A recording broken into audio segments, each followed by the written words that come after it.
Now, if you're doing commercial toothpaste in the hopes that it will clean your teeth, make your breath fresh, you might want to think twice.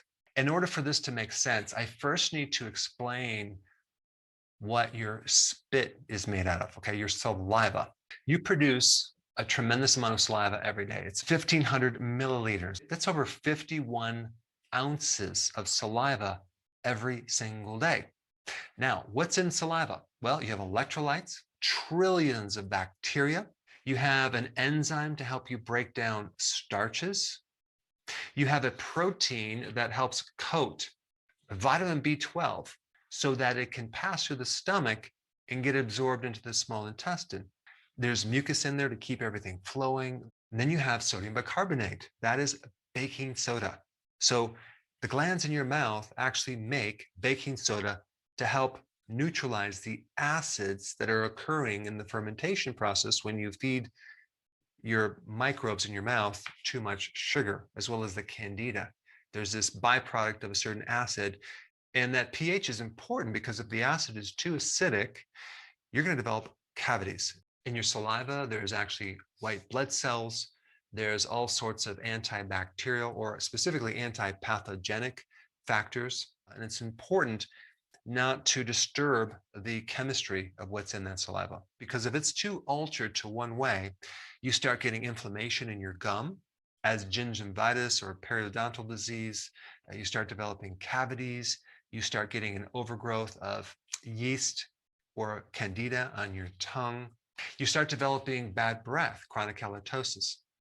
And you can even develop biofilms, which are microbial colonies in slime and calcium in your tonsils. So I hope now you understand the importance of the saliva and what it's doing to help clean your mouth and keep your breath fresh and prevent all these other diseases that can happen in your mouth. So think about this. Here you use commercial toothpaste, right? What's in commercial toothpaste? Well, you have fluoride, which is very harmful to both good and bad bacteria. You also have triclosan. Well, actually, they just banned it. That's a chemical that acts as an endocrine disruptor, which creates resistance to certain bacteria. And then they put sodium lauryl sulfate, the same stuff in your shampoo. They put that in your toothpaste, like a lathering or a foaming type cleaning detergent, which, what do you think that does to your friendly microbes? Then you have propylene glycol, the same stuff they put in antifreeze. They put that in your toothpaste, which is a solvent which can also contain something called dioxin, which is a carcinogen. In fact, sodium lauryl sulfate can also contain dioxin as well, which, like I said, is a carcinogen. And on top of everything, let's put some artificial flavoring in there, some artificial coloring, some parabens, which are endocrine disruptors, chemicals that eventually turn into formaldehyde. And on the icing on the cake, let's put a little carrageenan in there, which creates inflammation in your gut.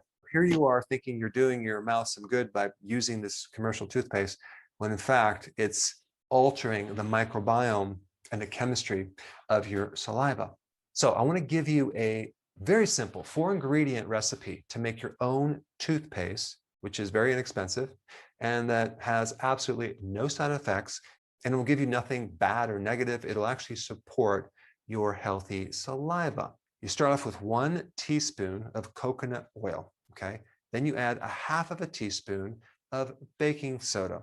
Then you add 1/4 teaspoon of hydrogen peroxide, food grade, 3%. Don't add the 35%. Then you simply add 3 drops of one of those oils. Okay, it could be clove, cinnamon. You could also use oregano oil. Of course, the scent might taste like a pizza, but I think these other ones are really, really beneficial.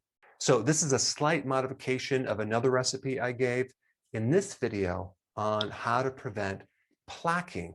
Check it out. I just put it up right here.